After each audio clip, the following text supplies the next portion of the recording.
Hello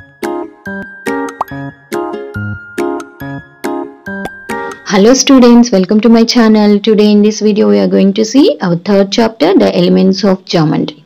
Okay, the name itself indicating it is the chapter is telling about the terms which we used in geometry especially. Okay, so all this introduction if you read also you can understand.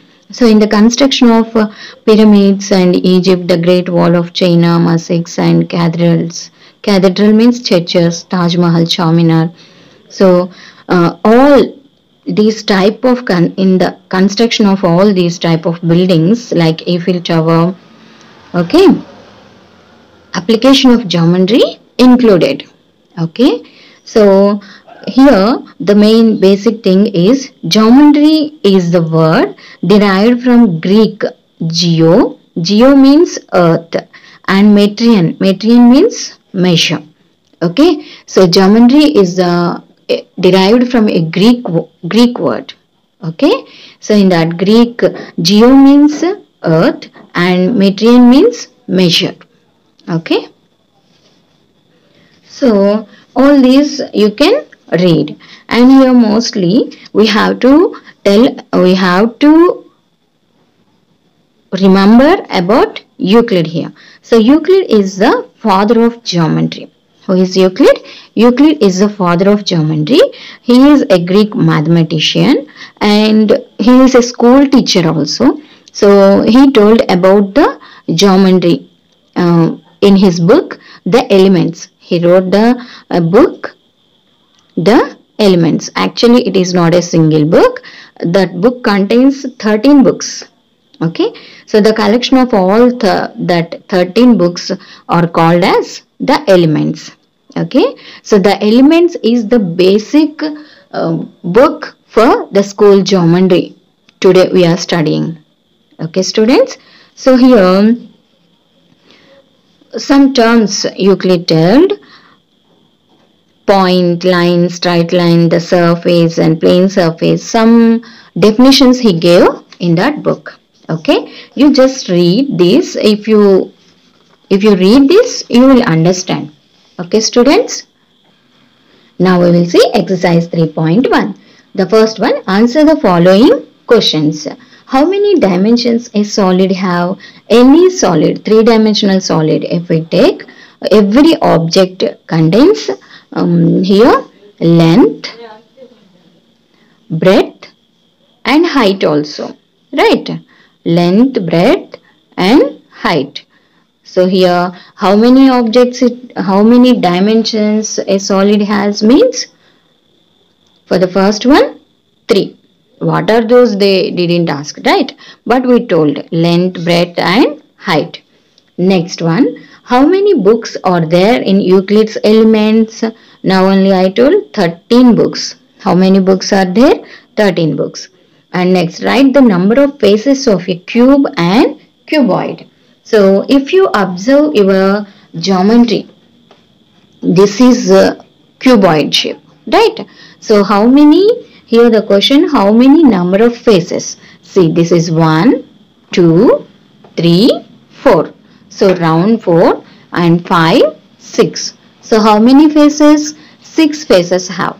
Similarly, cube means you can take it as a chalk box in your school. Okay, 6 faces. So how many faces a cube and cuboid have? 6 faces. And what is the sum of interior angles of a triangle? So the sum of interior angles of a triangle is 180 degrees. Write 3 undefined terms of geometry. So here undefined terms means point, line and plane. These 3 are the undefined terms of geometry. Okay, and now the second question, state whether the following statements are true or false. Also give reason for your answer. We have to give the reason also. Okay, the first one, only one line can pass through a given point. Okay, so for suppose if a point is there, Now how many lines we can draw? So many lines we can draw through this point, right? So, but here they are telling only one line. Is it true or false? False. Reason what? So many lines can pass through the given point. Okay, and if you draw this, it leaves a good impression. Next, second question, that means here B, all right angles are equal. Yes, all right angles are equal only, no? True. Okay, if there is a false, we have to tell the reason, but for true also the same statement we have, right? All right angles are equal. So, C, circles with the same radii are equal. True. Circles with the same radii are equal. Here for B, all right angles equals to 90 degrees. We wrote. And next one, a line can be extended on its both sides endlessly to get a straight line. If we draw a line segment like this, if we extend, we will get a straight line. Right? So, this is true. So last one here, from the figure AB greater than AC. So this is the figure. See, A, B, and from here to this is AC. So AB is the whole part and whole one, AC is a part of it. Right? So a part is always greater than its part. So it is true. Fourth problem, third one. In the given figure below, show that length AH greater than AB plus BC plus CD. So this is the given one. We have to show that. So here AB, BC, CD are there now. So from figure you see AB plus BC plus CD. What will get? AB. Okay, and BC and CD. If we add, we'll get this AD part only, na? Okay, so that is equal to AD. Now, this AD is the part of AH, right? So, I can write as AH greater than AD because whole is always greater than part. This is Euclid axiom, one of the Euclid axiom. Greater than its parts or part. Okay. So AH greater than AD. What is AD? This AB plus BC plus CD. That's it. This is what we have to show that. So AH greater than AB plus BC plus CD. So fourth problem, if a point Q lies between 2 points P and R such that PQ is equal to QR, prove that PQ is equal to half of this PR. Okay. So here PR is there and Q lies between PR. Okay.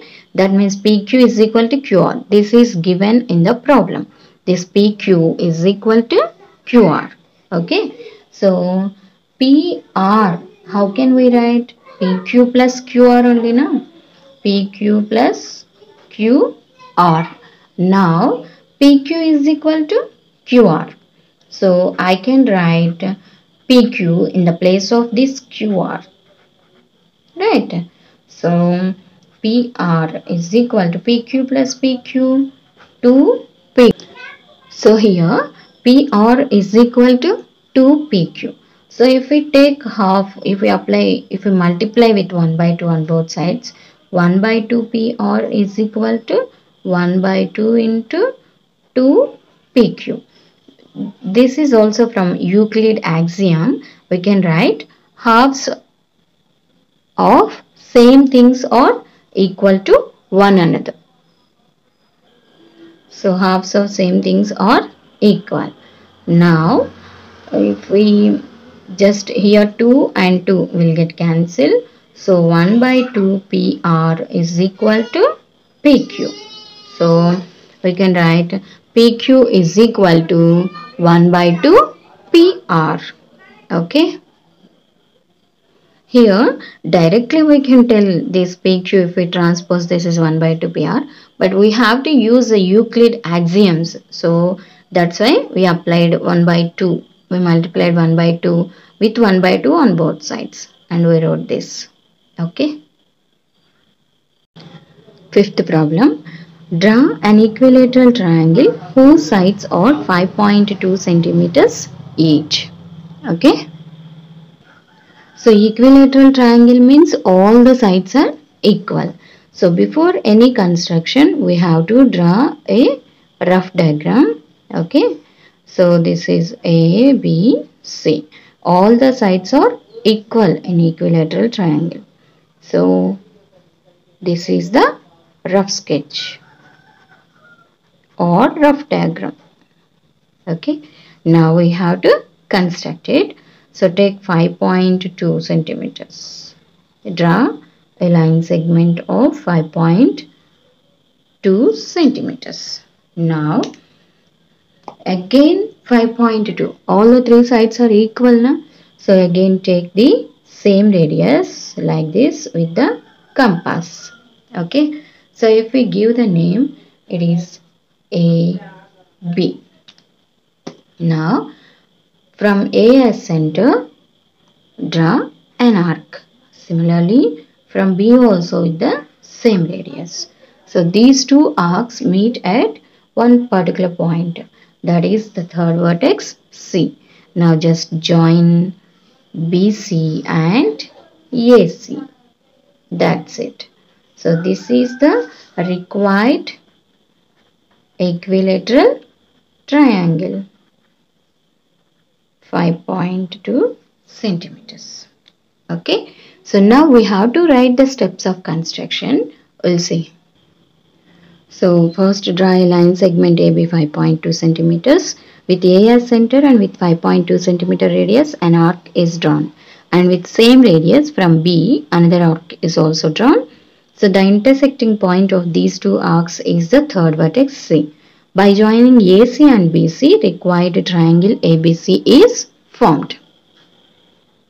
So this is the general construction of triangle.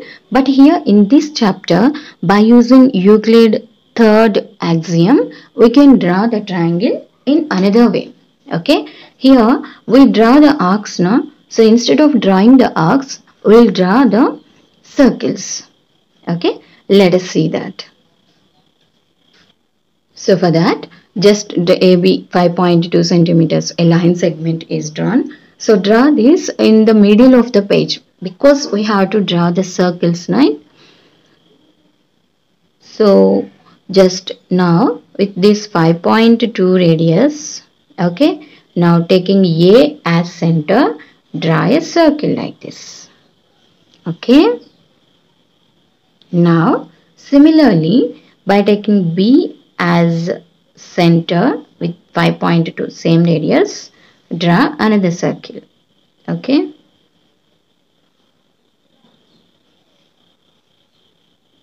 This like this. Okay.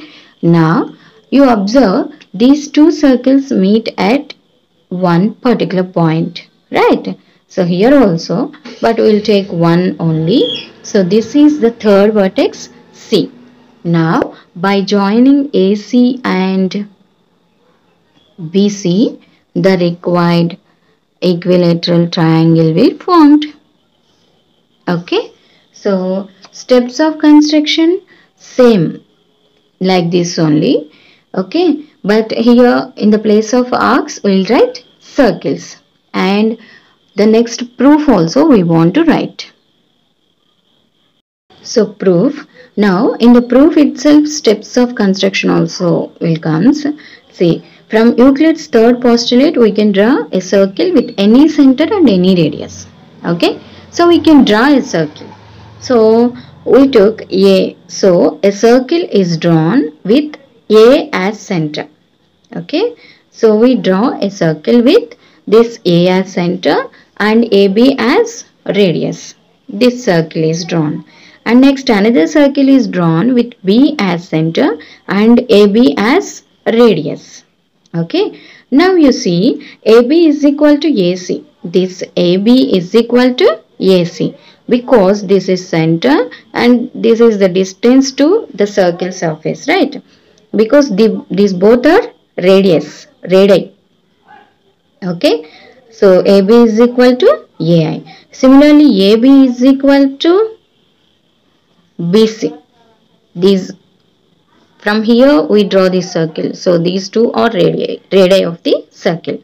So that implies this AC also is equal to BC and equals to AB. That means all the three sides of a triangle are equal. So triangle ABC is an equilateral triangle. Okay. So construct an equilateral triangle means here you can construct in this way or in this way. Especially in this chapter by using Euclid axiom, if we construct, it is good. So it's better to do this process. Okay. Next question, sixth one. What is a conjecture? Give an example for it. See here in the textbook only we have answer for this. The statements which are neither proved nor disproved are called conjectures or hypotheses. Okay. So the statements which are neither proved nor disproved are called conjectures. If any statement is there, it is not proved and it is also not disproved. Okay. We don't know actually. So that type of statements are called conjectures. We don't know whether it is true or false. Okay. Here, for example, every even number greater than 4 can be written as sum of 2 primes. Okay. It is a conjecture. That means hypothesis stated by Goldbach. So here in the question, what is conjecture? What is conjecture? Statements which are neither proved nor disproved are called conjectures. And give an example means Goldbach conjecture. Example, Goldbach conjecture. Every even number greater than 4 can be written as sum of 2 primes. This is the answer for this. Seventh question. Mark 2 points P and Q. Draw a line through P and Q. Now, how many lines are parallel to PQ can you draw? Okay.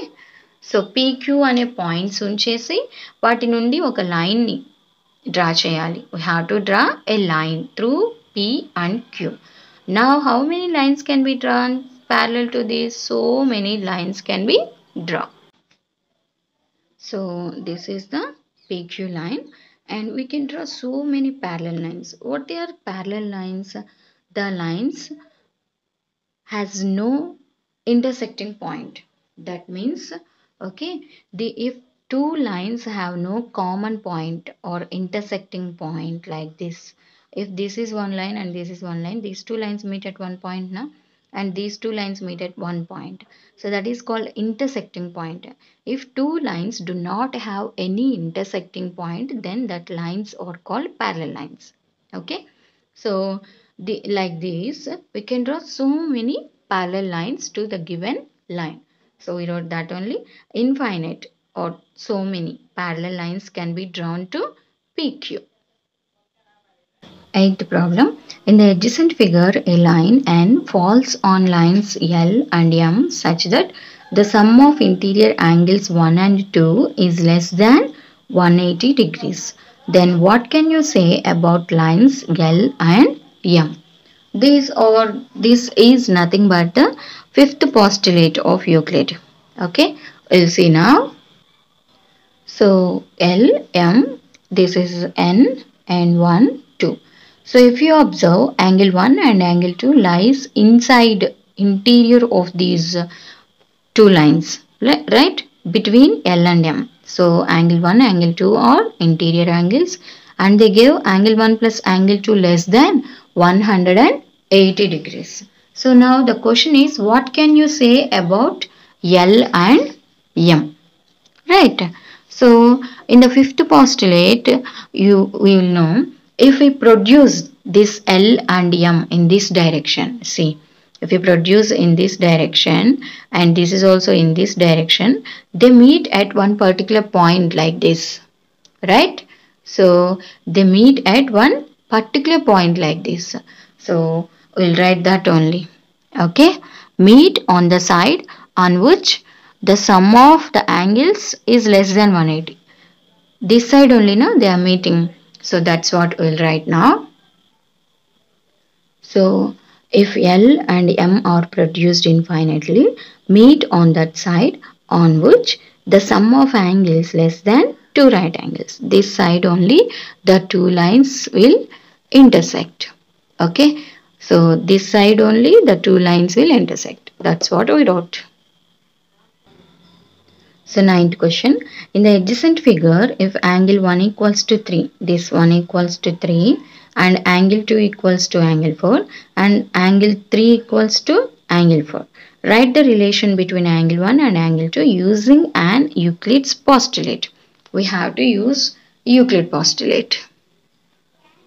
So first we wrote the given statements. This angle 1 equals to 3, angle 2 equals to angle 4, angle 3 equals to angle 4. Now you see 1 equals to 3 and 3 equals to 4. 4 equals to 2. So automatically these angle 1 and angle 2 are equal. Right? So we have to tell by Euclid axiom here. So by Euclid axiom we can say which are equal to the same things are equal. So same things ki equal ga unnavi equal. So that implies here angle 1 equals to angle 2. That's it. Okay. 10th question. In the adjacent figure, we have Bx is equal to half AB, By is equal to half BC and AB equals to BC. Show that Bx is equal to By. So Bx is equal to half AB and By equals to half BC, AB equals to BC. We wrote the given statements. So see here, if we apply here half AB equals to half BC, right? Half BC. Halves of the same things or halves of equal things are equal. Okay. So Euclid axioms here we have to write halves of same things are equal.